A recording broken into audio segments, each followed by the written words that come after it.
A shimmering portal closes behind your back. A smiley guide greets you. Hey, you're not the first person to travel between the worlds, but such a journey still remains something out of the ordinary. At first sight, the place is not that different from your own. The same people, the same transport, similar architecture. Then why did your friends swear it would be the trip of your life? Your travel agent told you the town you'd be visiting is at the seaside. That's why you ask your guide if you could spend some time near the ocean. He gives you a funny look, but agrees.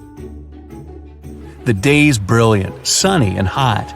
It feels only natural to take your clothes off to get some sun. After a while, you get up to go have a swim in foamy waves. But your guide grabs your arm. His grip is unexpectedly strong, his face anxious. No, it was risky enough to come to the beach and stay so close to the water. And now you're going to take a chance with your life? Huh? That's all you can answer. There must be some misunderstanding. What's so dangerous about this beach? Rip currents? The guide suddenly calms down. Don't tell me you don't know why people from your world travel here? You shake your head, and the man starts to laugh. When he's done chuckling, he becomes serious and mutters, "Okay, I'll show you something you won't be able to forget. Ever. Let's go." You walk along the beach, keeping more than enough space between you and the water. What surprises and worries you the most is the eerie silence. The only sound you can hear is waves hitting the shore. No kids cheering, no surfers riding their boards, no fishers waiting for a good catch. Your guide slows down, and you see a small harbor. For some mysterious reason, it's separated from the open ocean by a thick metal fence with massive gates. You and your guide are heading for a large boat, or rather a ship. Just how many people are going to join us on this excursion?" you ask. "It's just the two of us and the crew," your guide replies. In our world, it's too dangerous to put to sea on a smaller vessel. And indeed, you notice no fishing boats or yachts nearby. You follow your guide downstairs and see a large cabin with a glass floor. Feel free to step on the glass, it's super thick and literally unbreakable. The ship starts vibrating and moves away from the shore. You're watching the rocky bottom, corals, and schools of colorful fish pass by. The water under the ship is getting darker. All of a sudden, your guide whispers, "Here it is." The creature is enormous, longer than a semi-trailer and almost as long as the vessel you're on. Its body shape resembles that of the modern-day monitor lizard, but longer and more streamlined. This makes the animal more fitted for swimming. Its limbs are short, with webbing between fingers. It also has a wide tail with a broad triangular plate on it. While swimming, the critter keeps its body stiff to reduce the drag through the water. The only thing that's moving is its mighty tail. As soon as you manage to get your voice under control, you scream, "A dino!" Nope, your guide doesn't agree. It's a mosasaur. They aren't dinosaurs. These creatures are reptiles. You must have their close relatives in your world, snakes and monitor lizards. The mosasaur you see is one of the largest species, which are quite rare. There are many kinds of these reptiles, and the smallest is a mere 3 feet long. The average length is 13 feet at the most. But big specimens still occur. That's why we have to build such large, sturdy ships. Just one tail swipe from this beast, and a smaller vessel would be broken in half. The mosasaur, you still find it hard to wrap your mind around it, is swimming under your boat for some time and then swooshes up to the surface. Your guide answers the question in your eyes. Mosasaurs need air. That's why they regularly rise to get some. That's the reason they prefer shallow coastal waters. The creature returns. This time, you get a chance to see its jaws. Each is completed with 2 extra rows of triangular teeth. Behind them, you spot its tongue, and wait, is it really forked? All in all, the creature's mouth looks like one of a snake, including the teeth. They're also curved backward not to let prey slip away. Your guide chooses this moment to start telling you about the awesome creature. Yeah, Mosasaurus evolved around 100 million years ago. But 34 million years later, something went wrong, and they didn't disappear like it happened in your world. That's why now, our oceans are very different from yours. Fish and mammals in our oceans have developed special traits that allow them to avoid mosasaurs. Plus, thanks to this reptile, we have a much greater diversity of marine species. You notice your mosasaur dashing up and to the left. When it returns, there's something that looks suspiciously like a bird in its jaws. Noticing your surprise, the guide explains mosasaurs eat pretty much anything, from fish and mollusks to seabirds and turtles. Suddenly, your guide screams, scaring you out of your wits. There! Can you see it? Honestly speaking, at first you see nothing. But after straining your eyes, you spot two huge shadows circling each other. Your guide is brimming with excitement. You can't imagine how lucky we are! I've been doing this job for 15 years, but I've never seen a mosasaur fighting with a megalodon. For a moment, your mind stops functioning. Has he just said there are megalodons in his world? And then you see it. A giant animal is coming closer. It's almost 60 feet long, bigger than the whale shark, the largest of all the shark species in your world.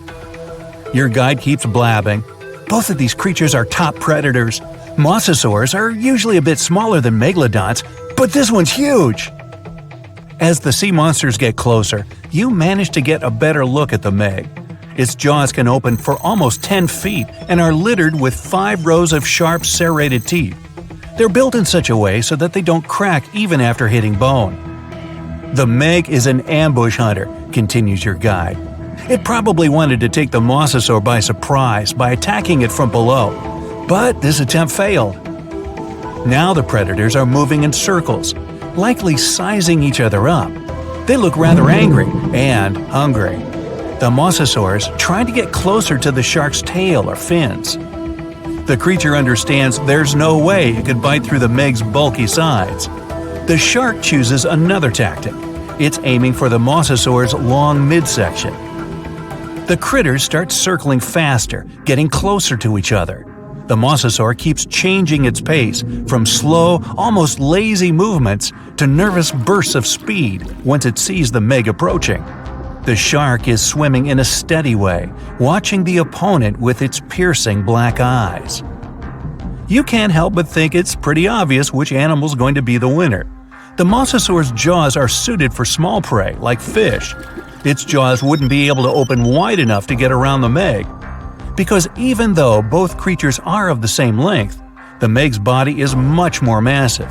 Its jaws are also more powerful, designed to deal with whales and other large marine animals. Plus, the mosasaur's body isn't efficient for high-speed swimming. It gives the shark another advantage.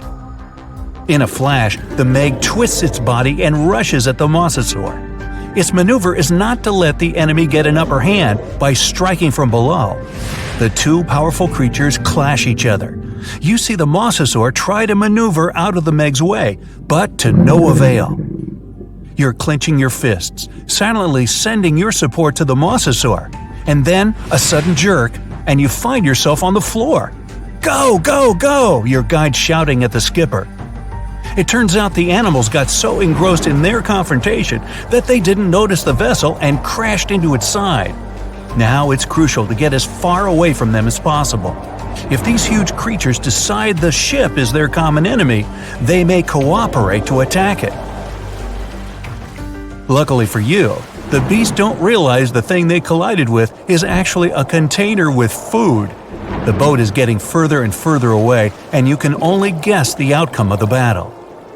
Too soon for your liking, you reach the shore. The guide, who still looks thoroughly stunned, drives you back to the portal.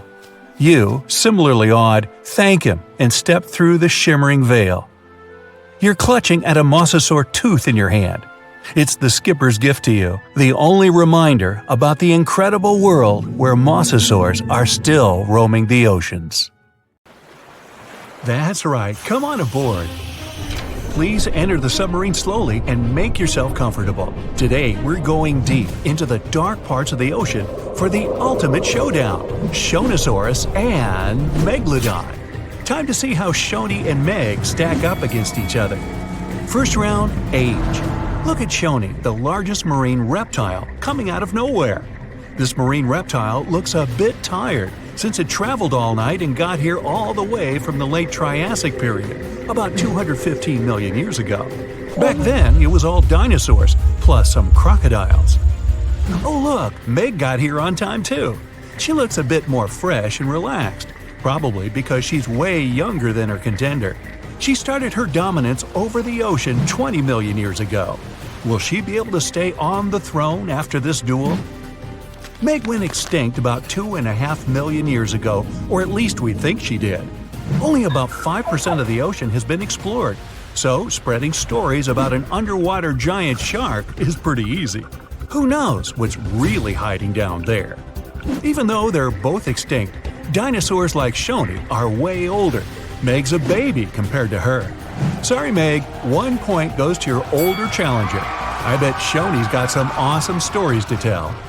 Next round, length. Ah, good old Meg. She's the largest shark that ever lived on our planet, around 60 feet long.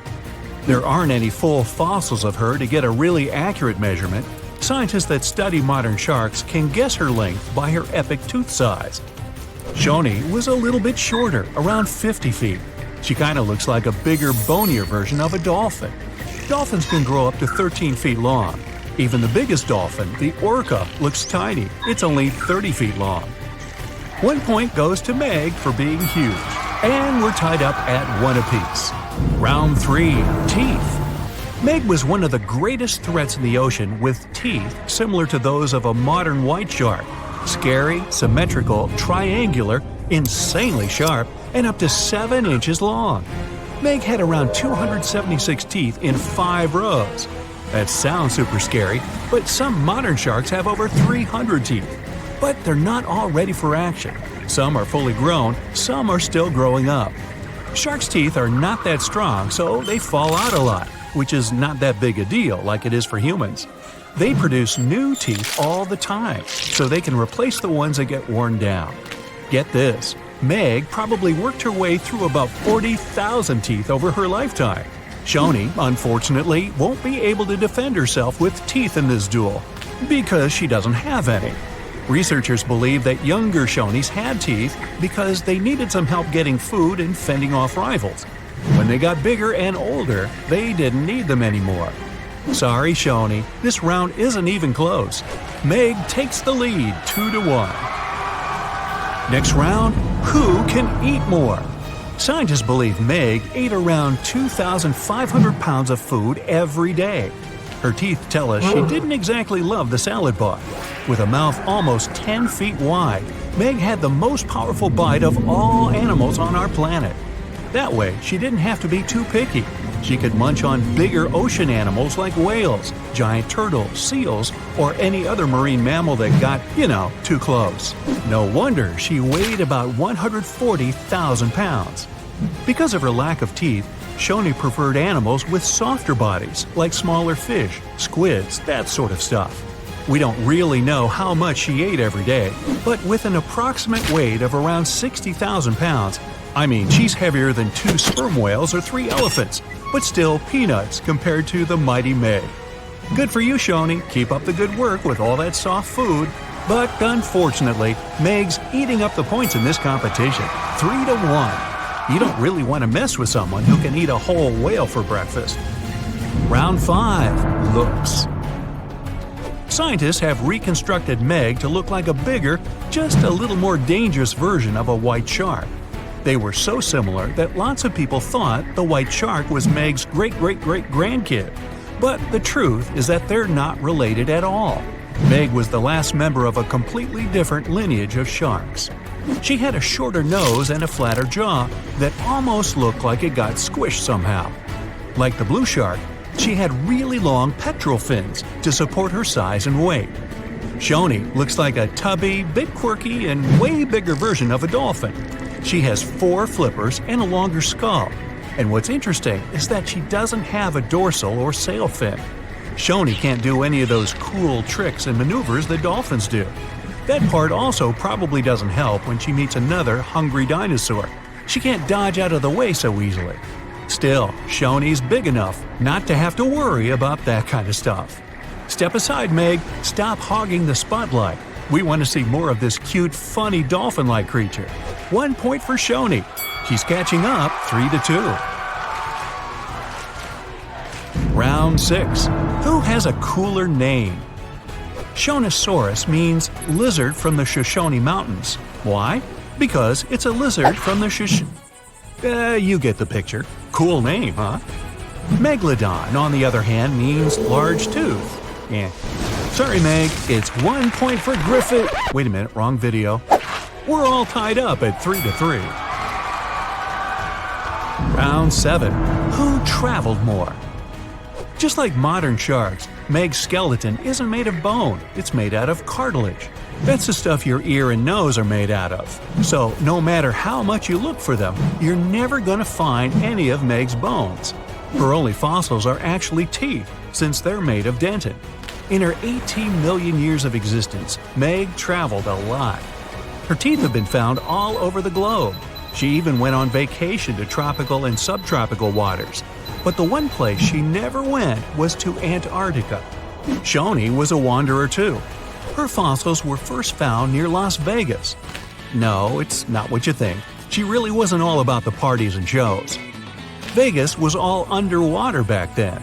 She too took long trips along the coast, visited different countries, enjoyed fancy seafood buffets all over the world. Pretty good life overall. Let's give Meg this one for making it to almost every continent. She leads 4-3. Round 8. Who was more popular? Seeing Shoni swim by could easily scare away other sea creatures. She's pretty big after all. But pretty soon, they'd see that this reptile wasn't that dangerous. Okay, squid, small fish, they weren't big fans. But medium-sized water creatures soon figured out they were too big for her, so they could be friends. Except for, the Kraken, a colossal squid and legendary sea monster with extremely powerful tentacles. The story goes that the Kraken had something to do with the disappearance of some members of Shoni's family. So let's just say they're not exactly BFFs. Meg, introvert, loner. She comes to the party and stays in the corner, not talking to anyone. And there weren't exactly a lot of animals lining up to ask her to dance. It'd probably be their last. When you're that high up in the food chain, you're never going to be too popular. Shoni makes a comeback with the popularity round, and it's all tied up at 4. Well, that means both of our contestants are going to share the… Wait, Meg looks furious. You can see her gritting her teeth, getting ready to finish this contest once and for all. Shoni smiles peacefully. She's not used to big animals going after her, so she doesn't think Meg would actually do anything crazy, as long as the submarine doesn't get too close. Okay, wait, Shoni's swimming towards Meg. They're gonna go at it. No, Shoni's telling Meg she can have the prize. Wow, crisis averted. Meg does not like to lose. Shoni, you certainly deserve the Pacifist of the Pacific trophy. Uh-oh. Meg doesn't look too happy about that.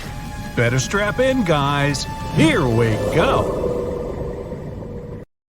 Ladies and gentlemen, welcome to the fight of the century. In the left corner is the most famous dinosaur of all time, Tyrannosaurus Rex. Let's call her Tyriana. She existed about 70 million years ago and was a true queen in today's North American territory. No one could defeat her in a fair battle. Well, except for that big meteor. Spoiler! In the right corner is the nightmare of the sea, Megalodon. This one's named Megan. This species went extinct about 3 million years ago, but legends about it are still alive. It's the biggest shark that ever existed, and it was a super predator in its time. Both fighters are the highest predators in their category. But what happens when they meet face to face? To find out, let's move on to the first category, size. The largest T-Rex ever found was named Scotty. Hey, beam me up! His hips were about 12 feet tall. But if Scotty straightened his back, he would be about 42 feet tall. It's like putting 3 giraffes on top of each other. And if you wanted to pet this cute guy on the nose, you'd have to stand on the shoulders of 7 people to reach him. Even though our T-Rex is not the biggest of its kind, Tyriana still remains one of the most dangerous. But now, let's look at the size of her opponent. The size of the megalodon is still a controversial thing. The fact is that the only remains of this ancient shark are teeth and vertebrae. So scientists can only guess about the real size of this shark. But even by the most modest calculations, it's bigger than T-Rex. Megalodon was about 50 feet long, which is more than a school bus. It was not only the most massive shark that ever existed, but also the largest fish in the world. Its closest competitor in size was a modern whale shark, but he loses to Megalodon by as much as 10 feet. So, in the size category, Megalodon left no chance for T-Rex. The first point goes to the giant shark Megan. The next class is weight. Let's start with Megan. Usually, adults had a weight of 27 to 59 tons. This is like 3 heavy-lift transport helicopters, or almost like a tank. Actually, some houses have less weight than Megalodon. Its only competitor in the sea is the blue whale. What does T-Rex answer to this? Although it's an incredibly large predator, the largest individual rexes could only reach a weight of 14 tons. That's relatively small for its size. T-Rex could be terribly slow and clumsy, but some of its bones are hollow. This is what reduces its total weight.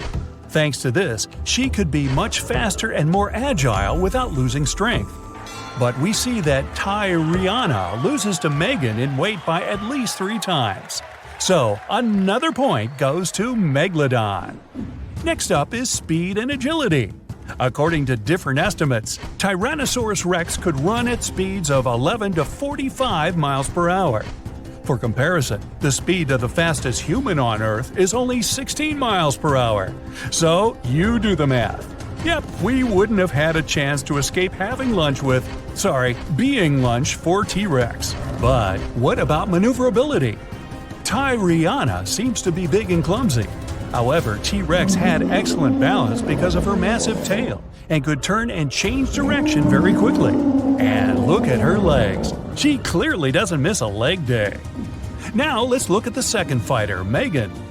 Scientists have found that the megalodon could swim at a speed of about 11 miles per hour.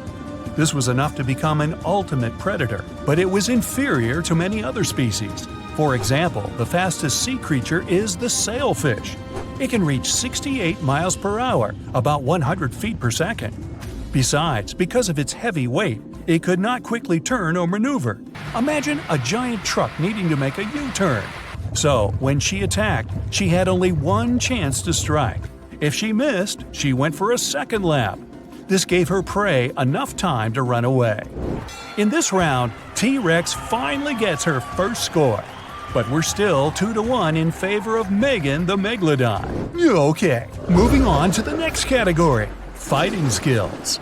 Megalodon was definitely the best predator in the aquatic world, not only because of its size and mass, but also because of its intelligence. Scientists have found traces of Megalodon's teeth on the remains of whales. They concluded that Megan aimed at her prey's weakest spots and knew where the vital organs were located. Other remains of Megalodon's victims had many bone fractures. This suggests that she was not shy about using her weight as a ram. Such a 50-ton ram could easily break through concrete walls. Some individuals prefer to attack the whale's tails and fins first to immobilize them, then attack a defenseless victim.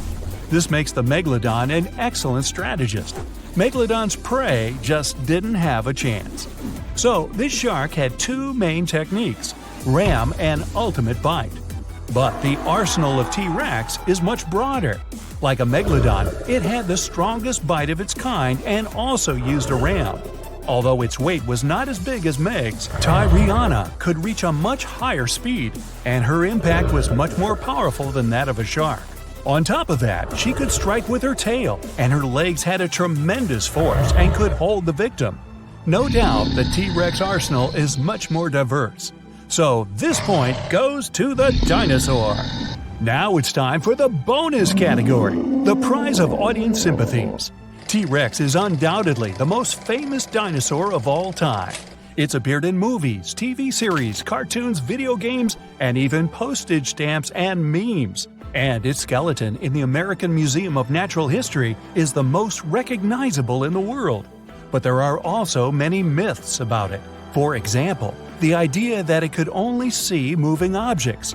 In a famous movie, the heroes escape from a T-Rex by just remaining frozen in place. Well, first of all, a dinosaur could easily smell them. Secondly, T-Rex had an excellent vision. It was actually 13 times clearer than humans. Megalodon, on the other hand, has the reputation of a real devil. A scene where Megalodon destroys a fishing boat is still a cult favorite and frightening for viewers worldwide. But because there were so few remains left of it, we can only guess what it really looked like. So, Instagram T-Rex would be much more popular. T-Rex takes this point.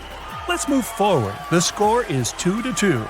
So the results of the battle will be decided by the last round. Combat tools. Tyrannosaurus rex had the most powerful bite force of its kind. It could easily break dinosaur bones much bigger than themselves. But the power of their bite was limited by their teeth.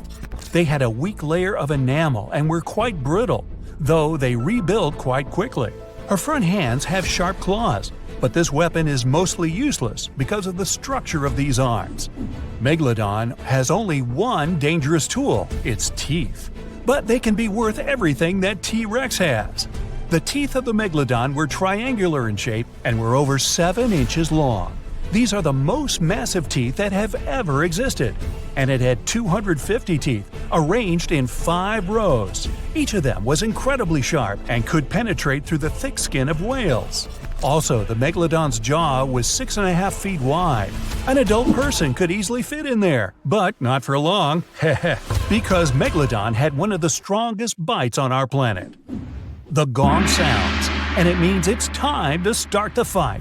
These two predators meet on the coast of North America. Megalodons mostly lived in deep waters, but sometimes they hunted near beaches. T-Rex was also in this area, and now these two predators have come face to face. In shallow water, the Megalodon becomes even slower, and T-Rex easily evades its bite. But it's difficult for her to attack the shark, because Tyriana's body size does not allow her to dive underwater. T-Rex decides to retreat to even shallower water. Megan the Megalodon drops, trying to bite the dinosaur, and just rams her with all of her 50-ton weight. The T-Rex loses her balance and falls down. Now, nothing can help her. Uh-oh. So, Megalodon proves again that she was the ultimate predator and could easily defeat the world's most famous dinosaur. You wake up in the middle of the night to a phone buzz. You know what time it is, you ask sleepily. But then, you sit up in a jolt. Get your stuff and go outside. They'll come fetch you in 10 minutes, says a male voice on the other end. You step out of your house and watch as a small helicopter descends on your lawn. You get inside and meet a scientist there. She's a specialist in archaeology and paleontology.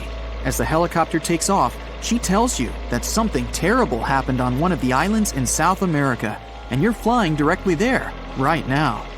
The whole operation is secret, so you're asked to give up your mobile phone. The helicopter flies far beyond the night city and lands at the airport.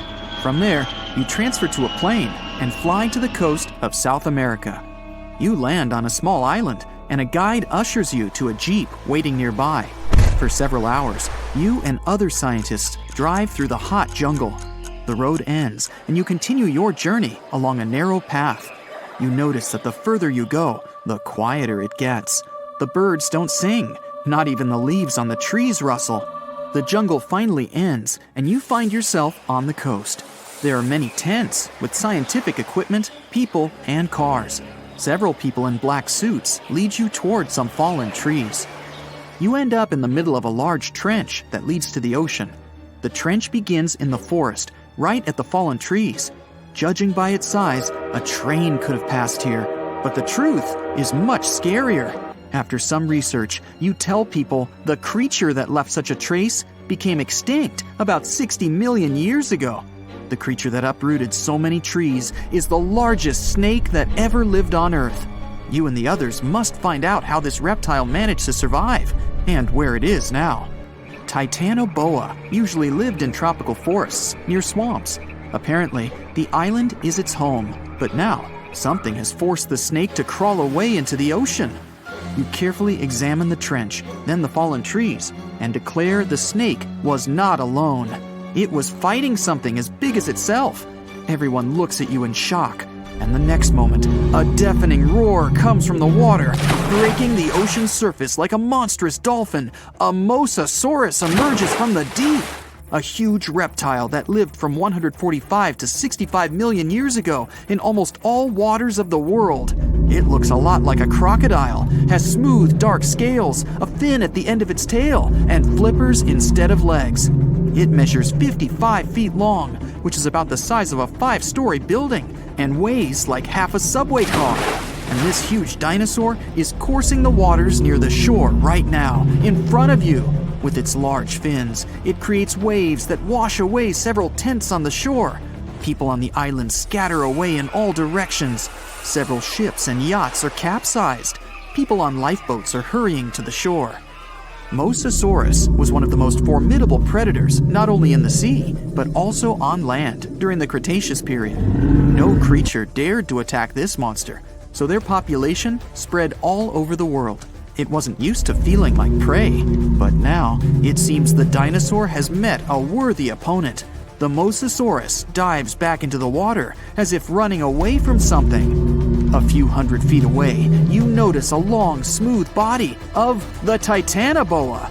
It's stretched out to full length and is swimming after the MOSASAURUS. The snake is 42 feet long. This is 1.5 times more than a rail car. The biggest snake on the planet comes to grips with the scariest underwater dinosaur, and you're standing witness. The Titanoboa wraps itself around the sea predator and drags it to the shore. With its flippers and fins adapted to the sea, the great dino will be at a disadvantage on land, but it has lungs, not gills. It needs air to breathe, so the fight continues. Both the snake and the lizard end up on the shore. You're watching them from behind the trees nearby. The snake squeezes its opponent hard and is winning, but the MOSASAURUS manages to push the Titanoboa's head to the sand with its flipper. The snake lets the enemy go, and the MOSASAURUS crawls back into the water because it's faster and more agile there than the snake. The Titanoboa slithers after its rival. The fight goes on underwater. The MOSASAURUS manages to swim away from the shore and hide among the reefs and algae. Thanks to its dark scales, it's almost invisible there. The snake swims past, and the MOSASAURUS jumps it from behind. Its powerful jaws are opening wide like a snake's.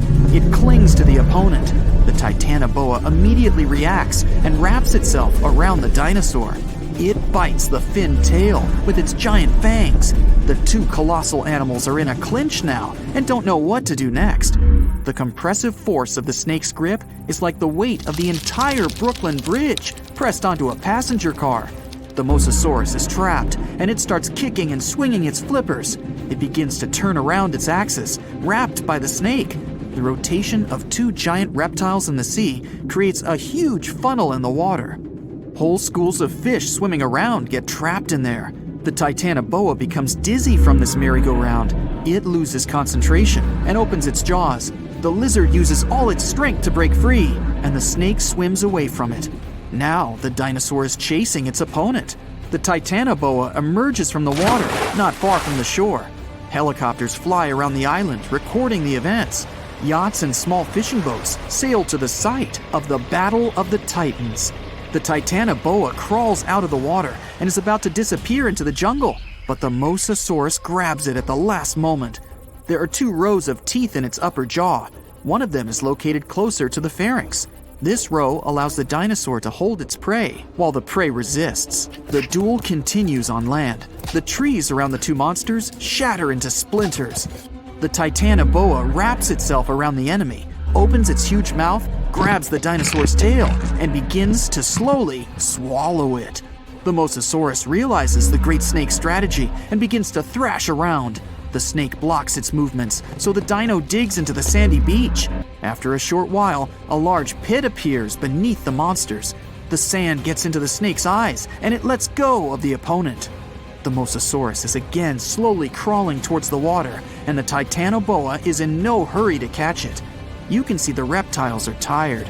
The Mosasaurus swims away from the shore and stares at the snake. From the shore, it looks like an enormous log. Two eyes the size of a football gaze intently at the snake. The Titanoboa lies in the sand and breathes heavily. Then, it stretches to its full length and looks back at the Mosasaurus. The snake's long body slowly bends, its muscles tense. The reptile is preparing to lunge. The dinosaur is slowly heading toward the shore. It growls and paddles with its flippers. Like a seal, it squelches through the shallow water towards the Titanoboa. The snake uncoils like a spring towards the enemy.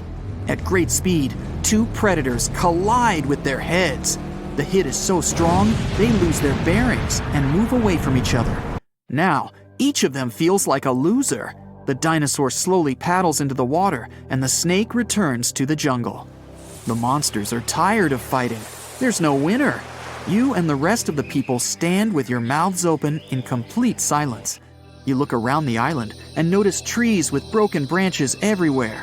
In the depths of the island, you find a waterfall and huge wet stones. There are large scratches on many of them.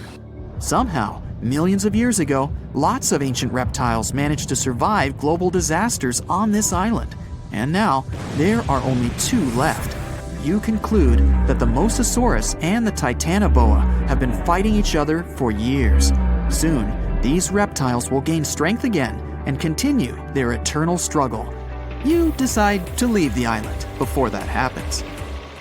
You know how they say it's better to just hand over your wallet if you run into a mugger?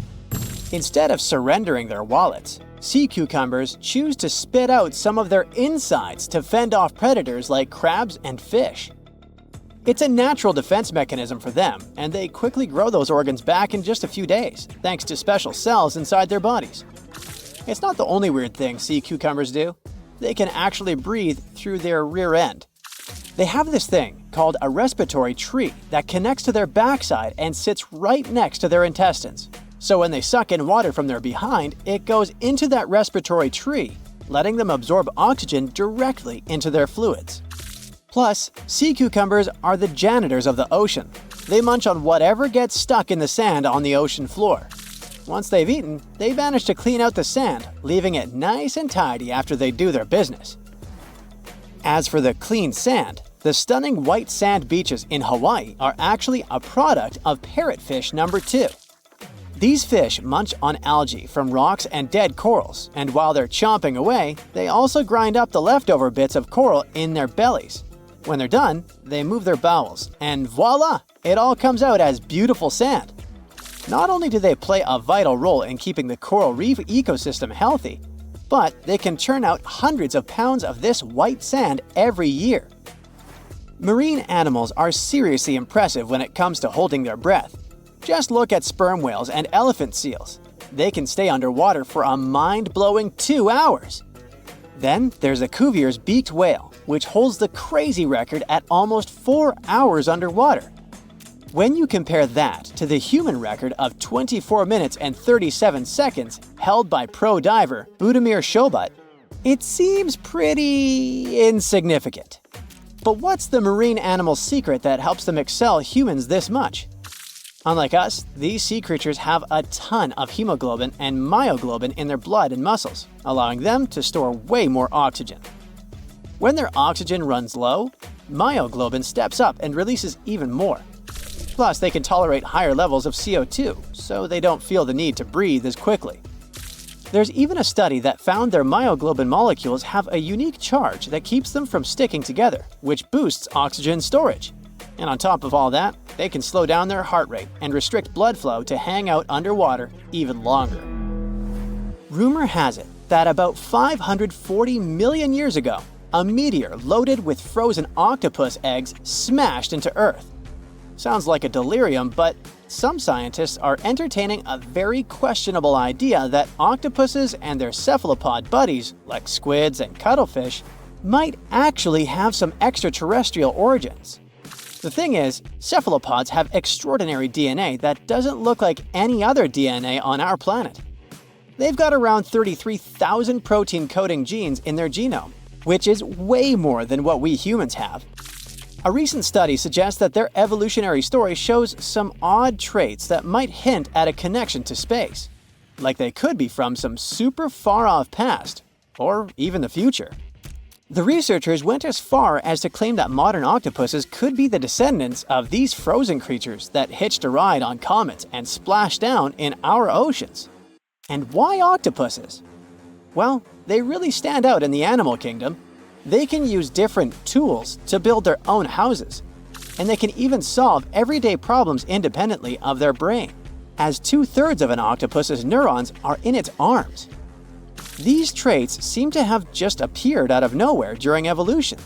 They even tossed around another quirky theory. What if an extraterrestrial virus crashed into early squid populations and gave them a crazy boost in evolution, turning them into the octopuses we know today? Anyways, these are just fun speculations without any hard proof. Now, this funky object is an animal, not a rock. It's called sand dollar. Just look at the shape of its shell. Once sand dollars are exposed to the sun, their shells lose their soft, spiny covering and become bleached white.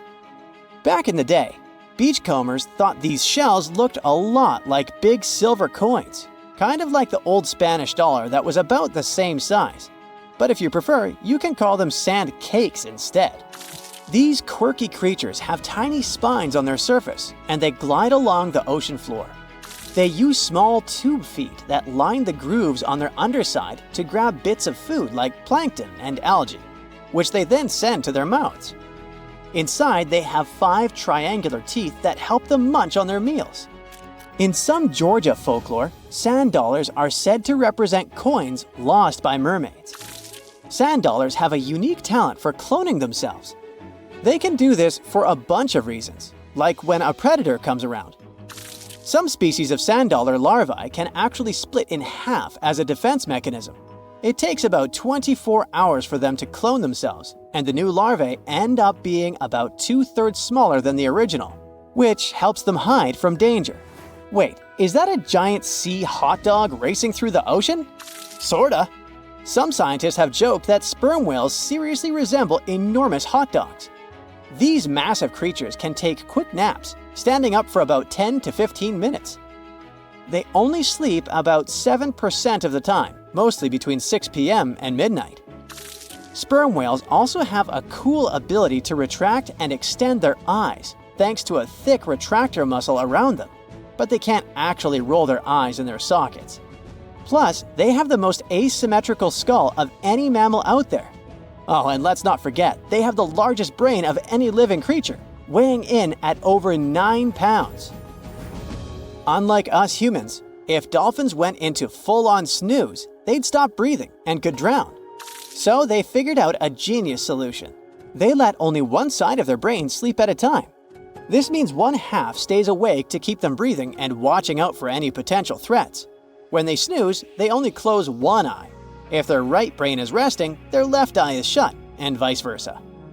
This unique sleep style is called unihemispheric sleep, and it lets them recharge without ever fully losing awareness. On top of that, dolphins might be using corals and sponges like their own little pharmacies. Scientists have seen them rubbing their bodies against specific types of coral and sponges, suggesting they might be treating skin issues. They've even spotted dolphins lining up to take turns at these spots, using corals like Gorgonian coral Rumphella aggregata, leather coral, and some sponges. What's really fascinating is that researchers have analyzed these corals and found they contain compounds that could help with dolphin skin conditions, which can sometimes lead to infections and lesions. Now, the big question is figuring out exactly how each type of coral helps dolphins, and if it really boosts their health overall. Sea urchins aren't exactly the Usain Bolts of the ocean. They move slowly by crawling with their tube feet and occasionally give themselves a little push with their spines. These little guys have just 5 teeth, which they use like a beak to scrape algae off rocks, which I'm pretty sure is the ocean's version of an all-you-can-eat buffet. But since all that scraping wears their teeth down, they're in a never-ending dental replacement program. Scallops are the underwater equivalent of the world's most confused security cameras, sporting up to 200 tiny eyes on their shells. these eyes are high-tech. They can even adjust their pupils to light. Instead of working like ours, scallop eyes have a unique setup. Light goes through a pupil, lens, two retinas, and then hits a mirror made of guanine crystals that reflects it back. Scientists were puzzled about how they see since their main retina often gets blurry light. But it turns out, scallops can change their pupil size by about 50%. Just don't expect them to do it in a hurry, as it takes a few minutes. Now here's something really neat about orcas. They're expert hunters, and they do it in groups called pods. A pod can consist of up to 40 orcas, forming a very effective hunting team. Interestingly, there are distinct types of pods: resident and transient. Resident pods are more into fish, while transient pods have a taste for marine mammals. But no matter what type of pod they belong to, all orcas have one thing in common: they are master collaborators. They work together using smart hunting techniques that are often compared to the teamwork of wolf packs. Almost 95% of jellyfish's body is made of water. For comparison, the human body is 60% water. It's probably not a surprise since jellyfish don't have a heart, blood, eyes, or brain. The other 5% of their body weight is proteins, muscles, and nerve cells. Jellyfish have been around for more than 500 million years. This makes them older than dinosaurs. These creatures haven't changed much, and today's jellyfish are pretty much like their ancestors. Electric eels have small eyes that are not so effective in environments with no light, so they mostly rely on their electric organs. Those consist of 6,000 cells. Eels use them to stow power, similar to batteries. These creatures use electricity like bats use their radars or dolphins their sonar. An eel can also produce enough electricity to power a panel of light bulbs. There's a small tropical archer fish that can learn to recognize human faces. This fish has an interesting ability to spit small jets of water from its mouth. Researchers showed the fish the image of two different faces placed side by side. One was unknown and the other was familiar. The fish was supposed to spit water at the familiar one. The creature took the right guess more than 80% of the time. There's such a thing as a sea unicorn. That's an animal called the narwhal. Its horn is actually a tooth that can grow up to 10 feet long. Manatees, also known as sea cows, are distant relatives of elephants. Their weight can go up to 1,000 pounds. These creatures are vegetarian and need to eat around 10% of their total weight on a daily basis. That's lots of sea salad. In some cases, manatees share space with alligators, but they get along pretty well. You can even find a photo from Florida where an alligator rides a manatee's back. Frogfish have special fins that help these creatures walk along the sand. They're very useful in shallow waters. A ghost pipefish is hard to see, but once you spot it, you're bound to get really surprised. Its head makes up over 40% of its body. Crabs don't feel like wasting time on such formalities as putting foods in their mouth. That's why they taste it with their feet, which is where their taste buds are. Marine iguanas are the only lizards on our planet that like spending time in the ocean, even though they mainly live on land. They're herbivores that feed in shallow waters and swim like snakes. Iguanas use their long claws to hold onto the bottom when they need to graze. Green turtles can cross over 1,400 miles when migrating. They try to find the perfect spot to lay their eggs. Penguins sort of fly when they're underwater, reaching a speed of 25 miles per hour. More than 5 million years ago, I've heard, I wasn't around then, deep-sea worms and humans had a common ancestor. So we still share 70% of our genes with these creatures, and with sea stars, squid, and octopuses. Now, octopuses are in fact incredibly old. The oldest known fossil belongs to an animal that lived almost 300 million years ago. FYI, this is before our dinosaur buddies roamed the Earth. Wait, there's more! Octopus arms have a mind of their own. That's because 2/3 of their neurons lie in their arms, not in their heads. This means that their arms can problem solve how to open a shellfish, while their owner is worried about other stuff entirely. Talk about ninja-level multitasking. Oh, and like other animals, such as chimpanzees and dolphins, octopuses have proven to be good at maneuvering tools, like picking up old shells and using them as a temporary home. Now, of course, the most intelligent animals on our planet are humans, according to humans. But we don't seem to give pigs enough credit. Pigs are so smart they can play video games. No, not Minecraft. But in a recent academic study, scientists had 4 pigs play a joystick game. They had to manipulate the stick so that the moving ball would hit the wall and then they would get a treat. All 4 pigs did great in the test, which was surprising even to the scientists. Now, pigeons also aced an impressive test. They were trained to differentiate a Picasso painting from a Monet one, which they had no trouble learning. Then they were able to apply this knowledge, identifying works of art they had not previously seen, meaning they really understood the difference between each painter. Poor things are always seen as a nuisance. Now, if we placed kangaroos in an Animal's Most Amazing Ability contest, they'd win. It's mainly because they break the 4-legged rule. A special species of kangaroo, the red kangaroo, uses its tail to help propel it forward. Now, visually, it has 4 limbs, but in practice, it uses 5. They're biologically built to use their tail as a 5th limb, since it's packed with articulated vertebrae and thick muscles. Of course, it had to be an Australian animal. Deep within the Sahara Desert, you'll find a little creature known as the fennec fox. This huge-eared animal adapted perfectly to survive in its hostile environment.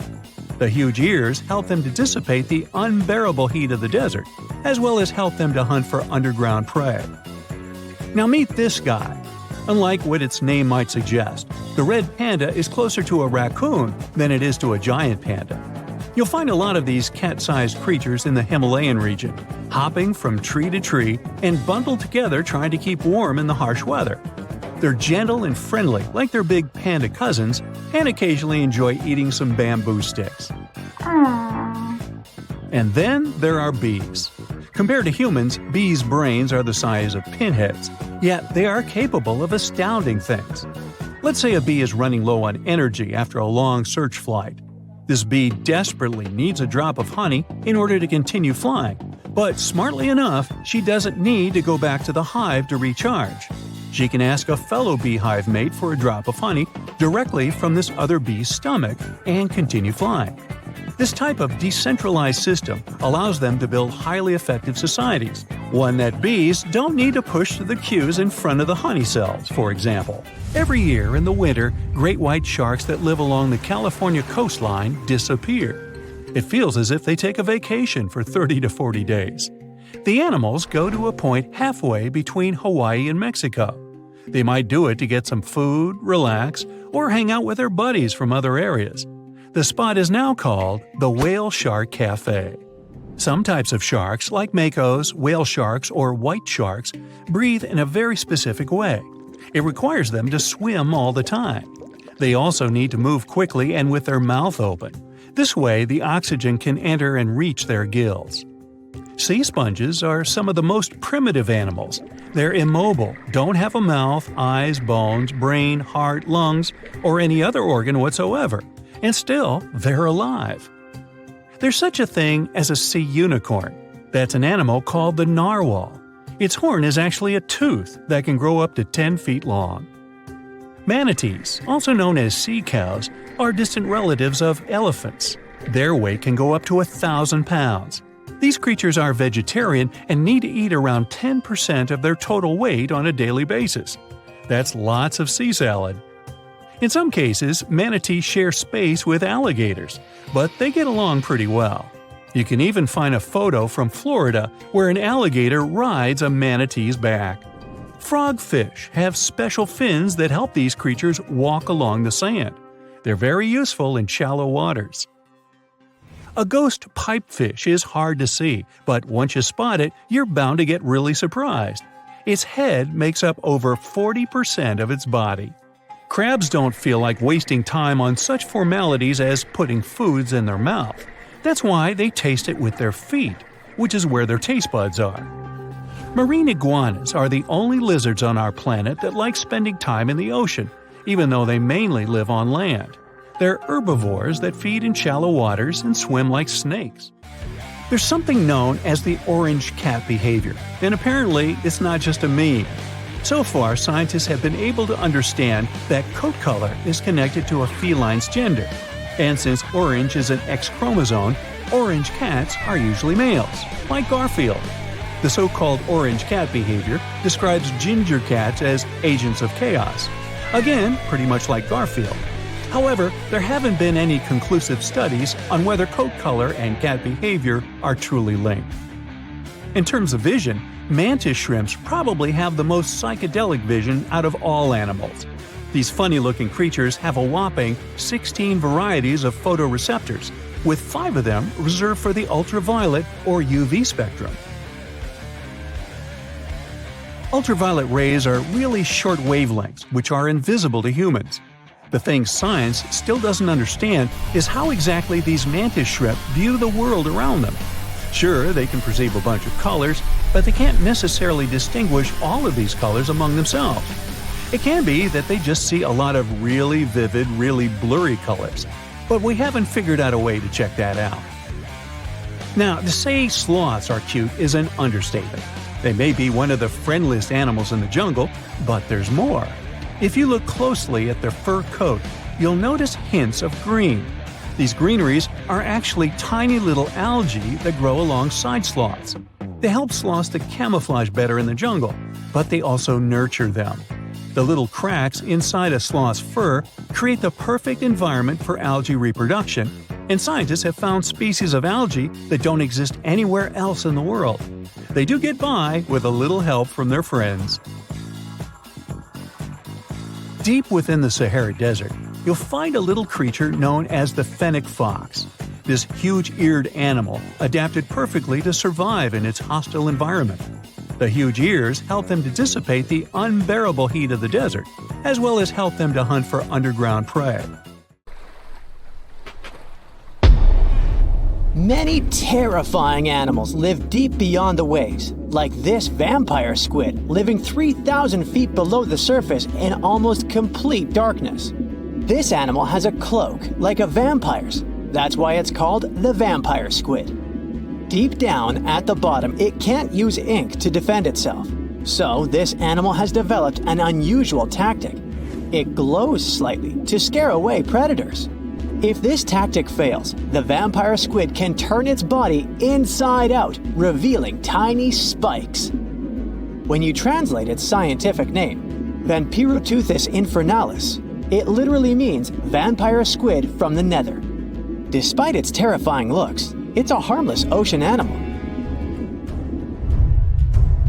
This previous creature was not from space, but this object definitely is. Before Elon Musk found a way to reuse rockets, NASA would simply drop old ones after launching astronauts into space, most of the time in the ocean or deserts. In 2012, Jeff Bezos launched a mission to find the Apollo 11 rocket. They found it by using sonar, but it was in terrible condition. It was sitting on the bottom of the ocean, not far from the predicted site. They were able to rescue the engine and reconstruct 2 of them. The most famous lost city is Atlantis, but sadly, we still haven't discovered it. However, Heraklion was also just a myth until one British pilot saw something that looked like a city while flying over the Mediterranean Sea. He reported it, and 60 years later, a group of divers went there. They were shocked when they found an entire city underwater. It was loaded with artifacts that could tell us a lot about the history of the place. Now it's one of the best underwater archaeological sites in the world. It's believed that the rising sea caused the whole city to go underwater. The Titanic sank in 1912. The wreck was claimed to be officially discovered 74 years later. In reality, though, a fisherman found the Titanic 8 years earlier while fishing in the Atlantic Ocean. He was pulling out his net when he spotted a head stuck in it. Luckily, it was just a doll's head. Years later, after the fisher had passed away, his son sold the doll to a doll collector. She did a lot of digging and research on every person who had a porcelain toy on the Titanic. She found the owner of the doll. Ava Hart was on the Titanic and had a doll with her. Ava survived the catastrophe by a miracle, but her toy didn't. Hart even wrote about the doll in her journal, and every detail matched the toy found by the fisherman. The tripod fish lives deep in the abyssal zone, around 20,000 feet below the surface. It's adapted to such immense depths and uses its tripod fins to stay still on the bottom. This creature doesn't have big eyes, but even if it did, these eyes would be useless in the darkness. Instead, the tripod fish uses its fins like antennas to detect any movement in the water. This creature doesn't have much luck when it comes to its love life, so it had to develop unique tactics to reproduce. One fish can be both male and female. The next bizarre creature is the lizardfish. It has tons of razor-sharp teeth, a huge mouth, and really big eyes, which it uses for hunting. All this makes the animal look freaky. The lizardfish lives at depths of around 11,000 feet in the midnight zone, where there is zero light. This freak of nature basically eats everything it can fit inside its mouth, from small fish to other lizardfish. On the other hand, when they see other reptile fish, they probably fall in love instead, because finding mates at those depths is not an easy task. Like the tripod fish, the lizardfish can be both male and female at the same time. When you think of a river, you usually picture it on land. Still, nature is quite unpredictable, and it created a river flowing under the ocean in California. It's running at a depth of around 2 miles. This river has everything that an ordinary river has: sunken logs, trees, and rocks. And despite its uniqueness, it's not the only one in the world. There are also others in the Amazon and Greenland. A terrifying creature was discovered near Angola's coast by a remote operating vehicle. It looks like it doesn't have a head or a body. It was sitting at a depth of around 4,350 feet below the surface. After doing research, scientists concluded it wasn't anything from a sci-fi movie, it was just a cluster of siphonophores stuck together. In 2015, some random guy was diving in Caesarea, and something shiny caught his eye. He reached out, grabbed it, and realized it was a gold coin. After that, he examined the bottom and found out that there were many more.